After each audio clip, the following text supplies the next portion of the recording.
Bond. James Bond. Since 1962, Agent 007 has been thrilling audiences around the world as he stopped a series of madmen from enacting their nefarious plans. Always calm, always cool, and always getting the girl.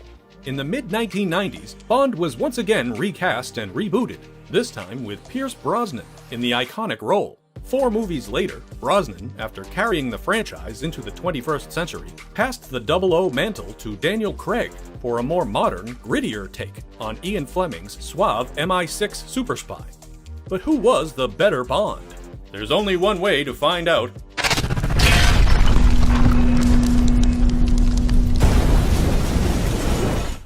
Face Off!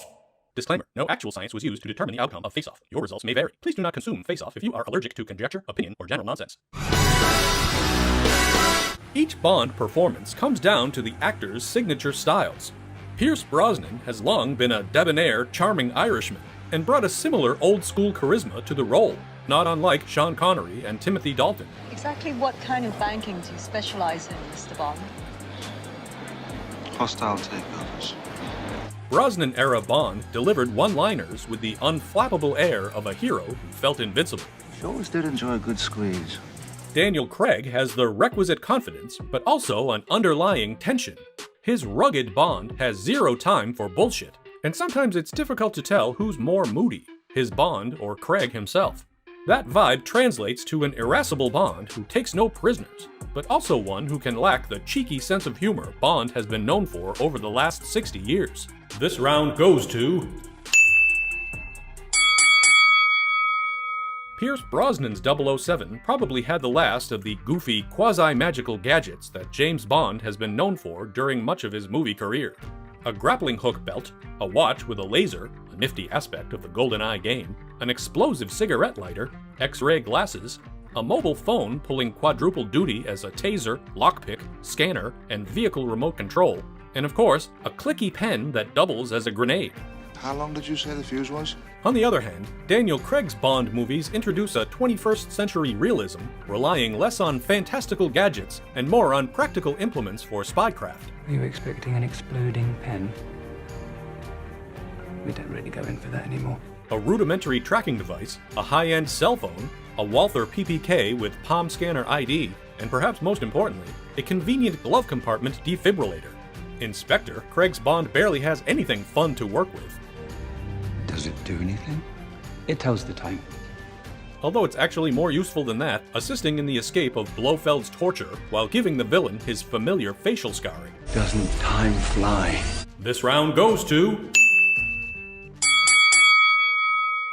Pierce Brosnan had a pretty sweet selection of whips in his tenure as 007. A BMW Z3 and the famous Aston Martin DB5 in GoldenEye, a BMW and the DB5 again in Tomorrow Never Dies, a BMW Z8 in The World Is Not Enough, and a classic Ford Fairlane in Die Another Day, not to mention that Aston Martin V12 Vanquish with the handy if preposterous invisibility mode. But what's with all the BMWs?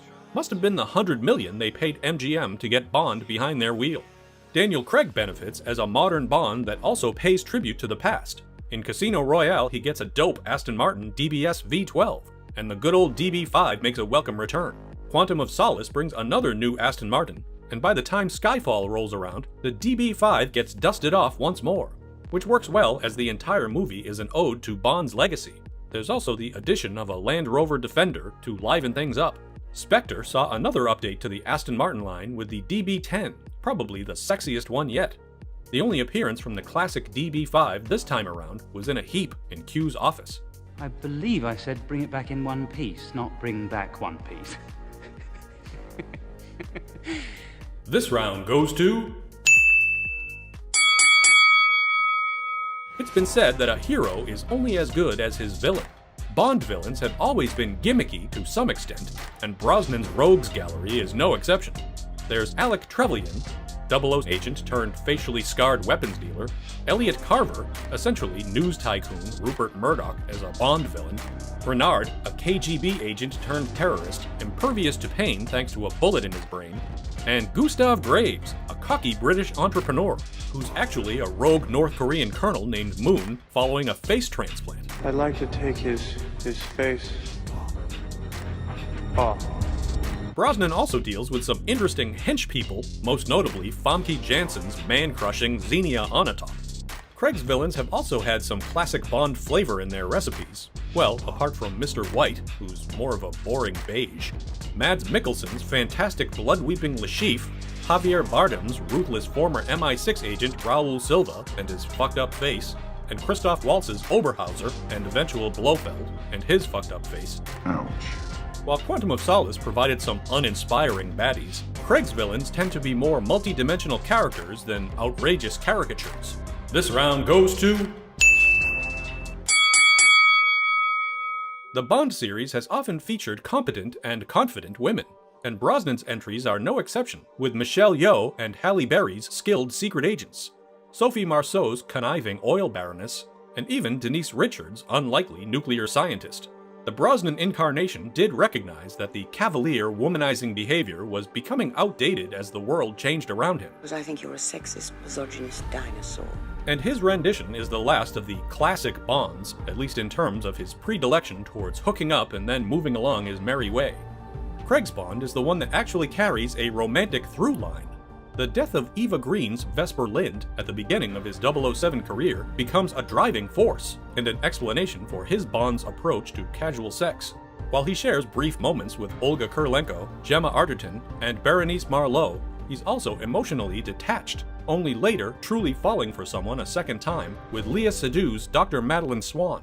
While Brosnan's Bond never seems affected by his relationships, Craig's Bond finds his life continuously upended by the women in his world. It's hard to say who the winner really is. This round goes to... Bond movies are known for their absolutely gorgeous, exotic location shoots, and both Brosnan and Craig got to do plenty of globetrotting.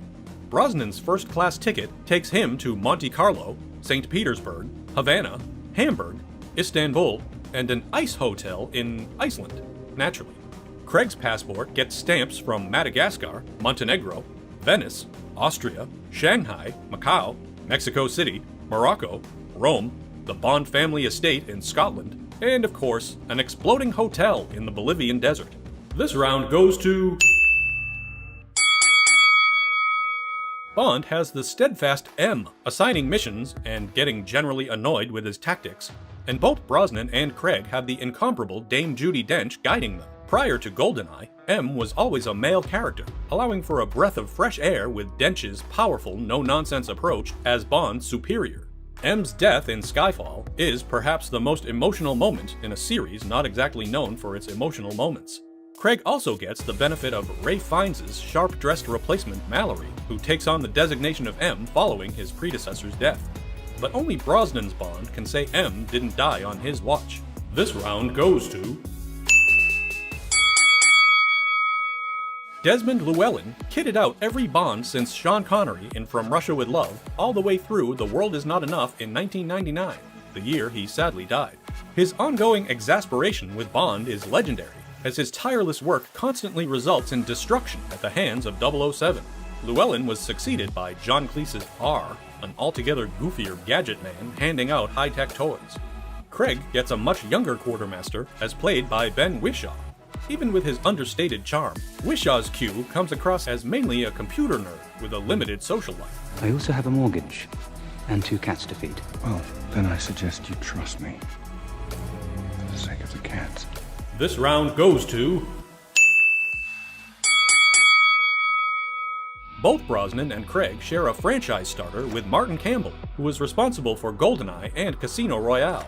Brosnan failed to attract any other particularly impressive names to the director's chair after that, leading to capable but conventional shooters like Roger Spottiswoode, Michael Apted, and Lee Tamahori, creating some mediocre Bond movies.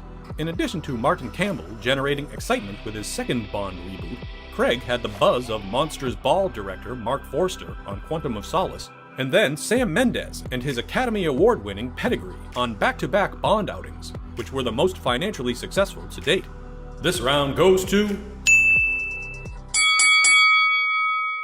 What is a Bond movie without its theme song?